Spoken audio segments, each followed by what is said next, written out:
A moment comes, which comes but rarely in history, when we step out from the old to the new, when an age ends, and when the soul of a nation, long suppressed, finds utterance. It is fitting that at this solemn moment we take the pledge of dedication to the service of India and her people, and to the still larger cause of humanity.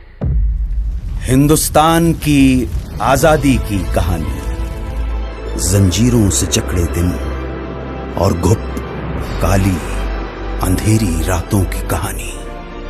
कहानी उनकी जिनके अनगिनत पीठ और कंधों पर चढ़कर आजादी का सूरज हिंदुस्तान के आसमान में उदित हुआ। 1857 ब्रिटिश औपनिवेशिक सत्ता का एक क्रूर, शातिर और दमनकारी चेहरा, ईस्ट इंडिया कंपनी। कंपनी ने सिपाहियों को एक नई किस्म की इनफील्ड राइफल दी। इसमें गोली भरने के लिए कारतूस को दांतों से काटकर खोलना पड़ता था। ऐसा करना हिंदू और मुस्लिम सिपाहियों की धार्मिक भावनाओं के विरुद्ध था, क्योंकि कारतूसें चर्बी से बनी हुई थी। और इन्हीं परिस्थितियों में अंग्रेजों के खिलाफ ऐतिहासिक विद्रोह का शंखनाद करने वाले प्रथम नायक थे मंगल पांडे।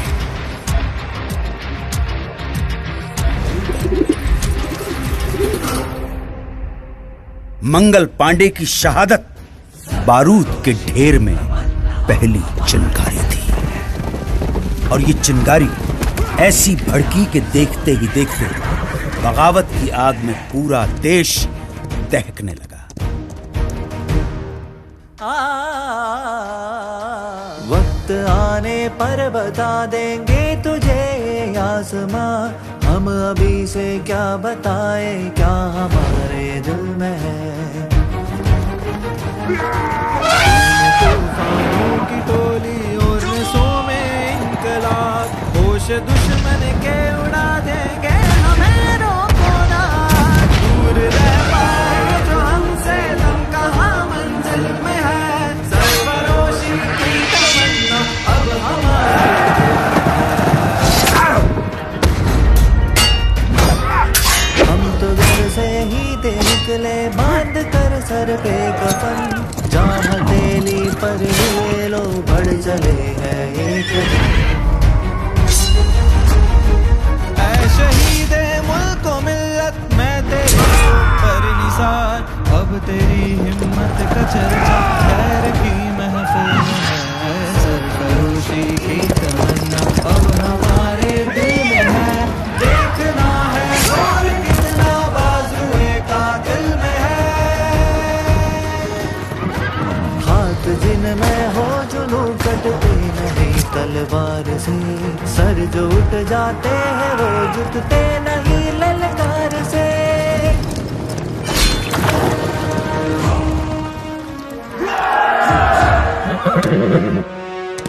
इनकी गाथा छोड़ चले हम झांसी के मैदानों में, जहाँ खड़ी है लक्ष्मी बाई मर्द बनी मर्दानों में।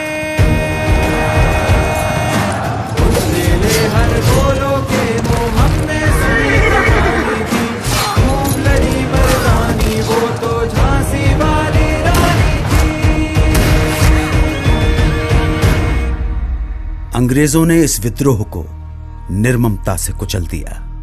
ब्रिटिश फौज द्वारा दिल्ली पर कब्जे के बाद आखिरी मुगल बादशाह बहादुर शाह जफर गिरफ्तार कर लिए गए। लाखों हिंदुस्तानियों को बर्बर तरीके से मौत के घाट उतार दिया गया। इसी के साथ स्वतंत्रता संग्राम के इतिहास में एक युग का अंत हो गया। वो खून कहो किस मतलब का जिसमें उबाल का नाम नहीं, वो खून कहो किस मतलब का आ सके देश के काम नहीं। लिए हथियार दुश्मन ताकने में भाव कर, और हम तैयार है सीना लिए अपना इधर।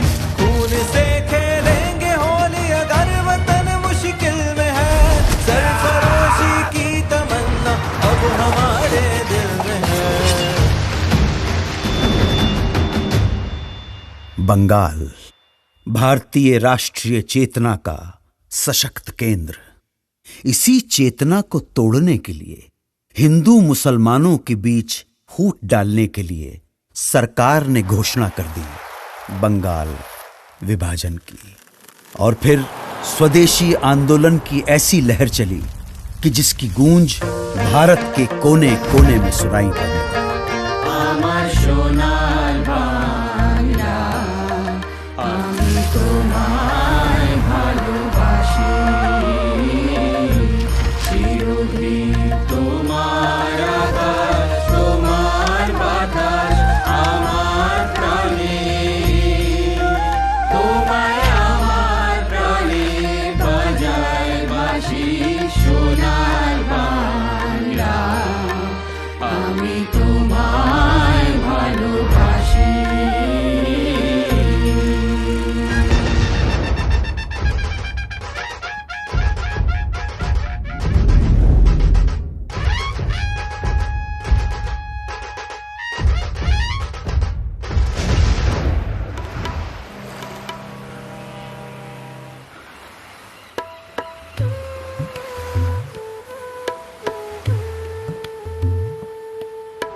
स्वदेशी आंदोलन का नेतृत्व कर रहे नेताओं को अंग्रेज गिरफ्तार करने लगे और ये आंदोलन धीरे धीरे खत्म होने लगा। अब स्वतंत्रता संग्राम के नभमंडल पे एक अनोखे सूर्य का उदय हुआ। वैष्णव जन तो तेने कहिए जे पीड़ पराई जाने रे, पर दुखे उपकार करे तो मन अभिमान नाने रे।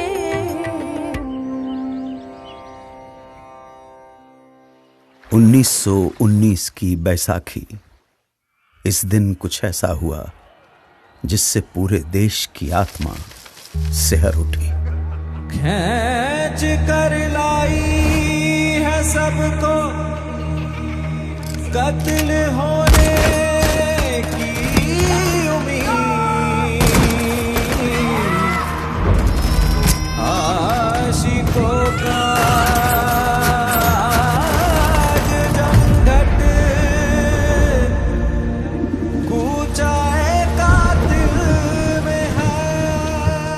स्वतंत्रता संघर्ष को अब अगले मुकाम तक ले जाने के लिए महात्मा गांधी ने अहिंसक असहयोग आंदोलन की घोषणा की। इसका उद्देश्य स्वशासन की स्थापना और स्वराज्य की प्राप्ति थी। जनता ने इस घोषणा को हाथों हाथ लिया। लोगों ने सरकारी नौकरियों का, अंग्रेजी स्कूल कॉलेजों का, विदेशी कपड़ों और सामानों का बहिष्कार करना शुरू कर दिया और जनता स्वदेशी वस्तुओं का इस्तेमाल करने लगी। आंदोलन अपने उफान पर था। तभी गोरखपुर के चौरी चौरा में एक जुलूस के दौरान प्रदर्शनकारियों और पुलिस के बीच हिंसक मुठभेड़ हुई। इसमें 3 प्रदर्शनकारियों और 22 पुलिसकर्मियों की जानें चली गईं। हिंसा से आहत होकर गांधी जी ने असहयोग आंदोलन वापस ले लिया। इस फैसले से देश के एक बड़े हिस्से में मायूसी छा गई। उन्हीं दिनों गरम दल क्रांतिकारियों के इरादे कुछ और ही इशारा कर रहे थे। हाथ जिनमें हो जुनून कटते नहीं तलवार से, सर जो उठ जाते हैं वो झुकते नहीं ललकार से, और भड़केगा जो शोला सा हमारा दिल में है, सरफरोशी की तमन्ना अब हमारे दिल में है, सरफरोशी की। एक तरफ देश जहां विदेशी शोषण और दमन से लड़ रहा था, वहीं दूसरी तरफ छुआछूत जैसी भयानक सामाजिक कुरीतियों के खिलाफ बाबा साहेब अंबेडकर का सत्याग्रह जारी था। निर्दयी सरकार ने बारडोली के सूखाग्रस्त इलाकों में लगान पर छूट की बजाय उसे उल्टा बढ़ा दिया। तब सरदार वल्लभ भाई पटेल के नेतृत्व में किसानों ने सत्याग्रह का एक नायाब तरीका अपनाया। जब पुलिस लगान वसूलने गांव में आती तो उन्हें पूरा का पूरा गांव खाली मिलता। देश भर में स्वतंत्रता सेनानी अपना सर्वस्व झोंकने के लिए तैयार थे।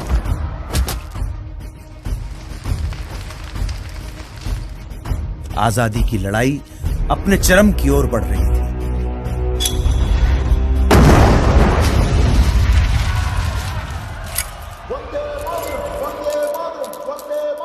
कांग्रेस के लाहौर अधिवेशन में तिरंगा फहराकर पूर्ण स्वराज्य की घोषणा कर दी गई। पूर्ण स्वराज्य का अर्थ था भारत की अपनी संप्रभुता। अब यहां से पीछे हटना नामुमकिन था।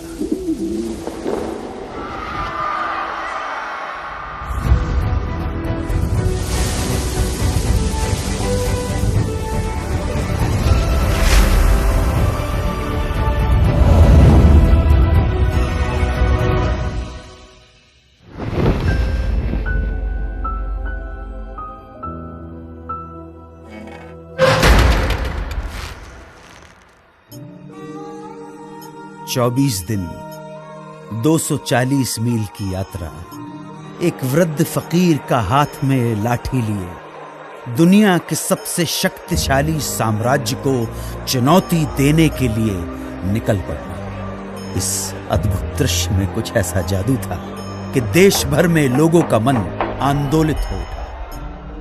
बेरहम ब्रिटिश सरकार नमक जैसी बुनियादी चीज के उत्पादन और व्यापार पर रोक लगा चुकी थी और ब्रिटेन से आने वाला नमक भी भारी टैक्स लगाकर बेचा जाता था।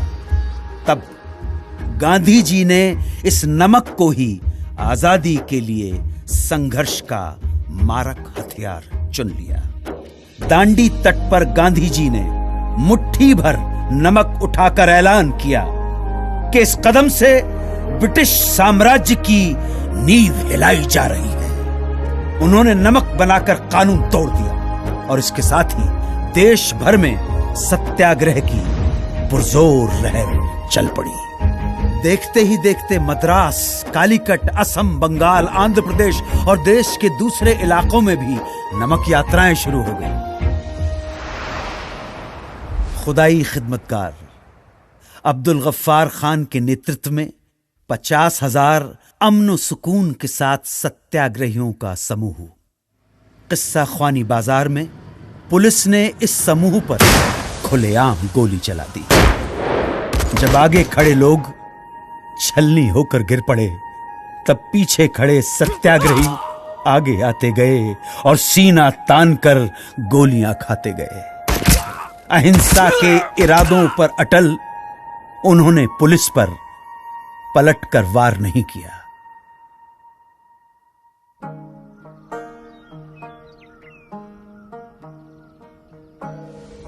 मन समर्पित, तन समर्पित और ये जीवन समर्पित, चाहता हूं देश की धरती तुझे कुछ और भी दूं।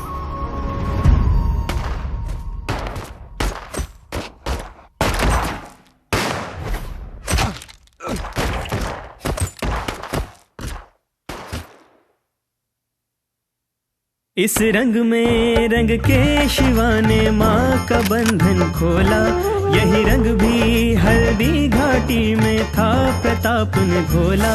नव बसंत में भारत के हित में वीरों का यह टोला, दूर फिरंगी को करने को लहू में अपने घोला। ओ मेरा रंग दे बसंती चोला, माए रंग दे, ओ मेरा रंग दे बसंती चोला, माए रंग दे। इंकलाब जिंदाबाद, इंकलाब जिंदाबाद, इंकलाब जिंदाबाद, इंकलाब जिंदाबाद, इंकलाब जिंदाबाद,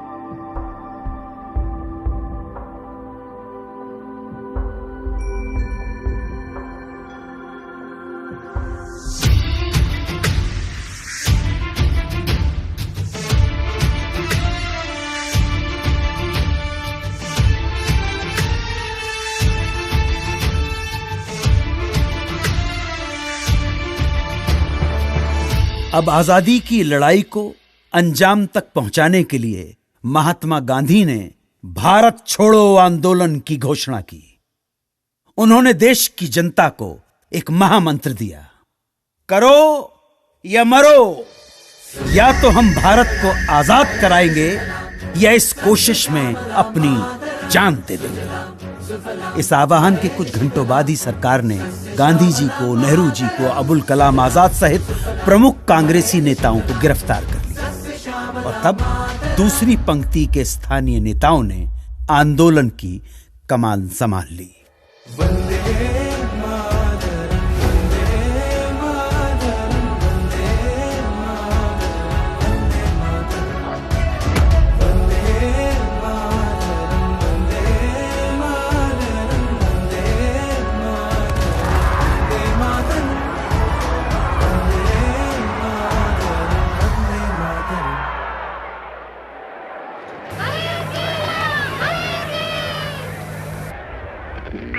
Congress Radio calling on 42.34 meters from somewhere in India.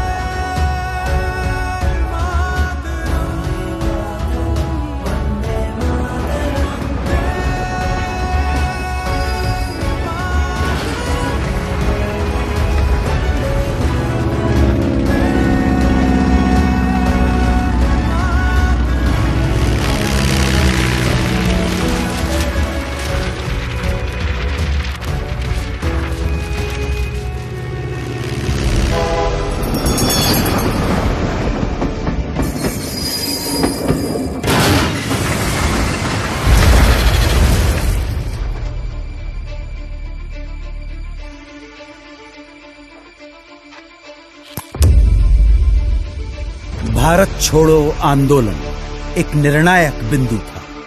इस आंदोलन में पूरा देश कूद पड़ा। पुलिस थानों, कचहरियों, रेलवे स्टेशनों और अंग्रेजी सत्ता के दूसरे प्रतीकों पर कब्जा कर उन पर तिरंगा फहराया जाने लगा। बौखलाई सरकार ने न सिर्फ लोगों के साथ मारापीटी की, न सिर्फ भारी संख्या में लोगों की गिरफ्तारियां हुई, बल्कि कई बार तो फौजी हवाई जहाज से निहत्थे लोगों पर गोलियां तक बरसाई।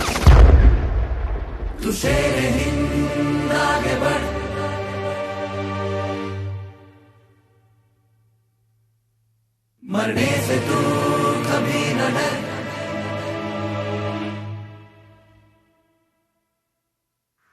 अंग्रेजी अत्याचार के प्रतिघात में नेताजी सुभाष चंद्र बोस के नेतृत्व में उन्हीं दिनों जापान, मलय और बर्मा में आजाद हिंद फौज के झंडे तले एक प्रखर सैन्य मुहिम जारी थी।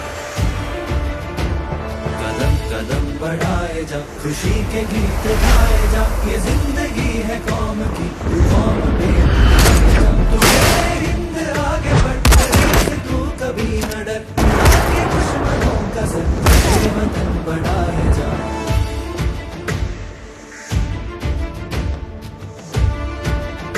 द्वितीय विश्व युद्ध में जापान की हार के बाद आजाद हिंद फौज का विघटन हो गया और इसके साथ ही ये सपना यहीं अधूरा रह गया। अब भारत की स्वाधीनता का अंतिम युद्ध प्रारंभ हो चुका था। आजादी के दीवाने अपने अथक सामूहिक संघर्ष और कुर्बानी की धधकती लौ में सदियों की गुलामी और शोषण की जंजीरें पिघलाने की कगार पर थे। ये क्षण आसमान के सीने पर तिरंगा फहरा देने का क्षण था।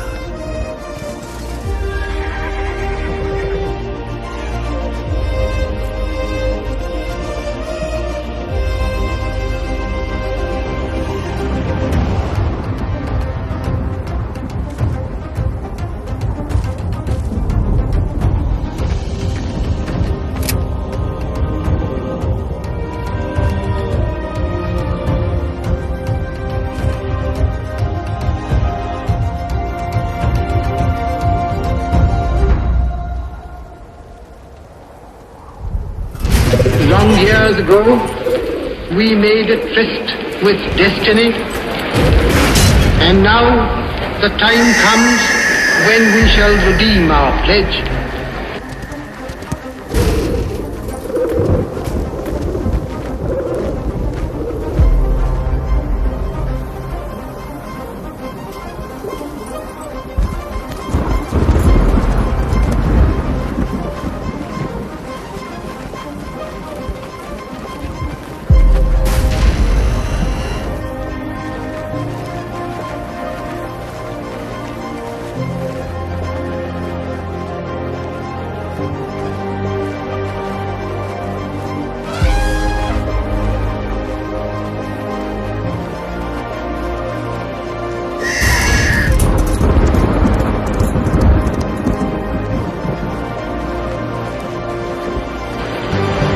The stroke of the midnight hour, when the world sleeps,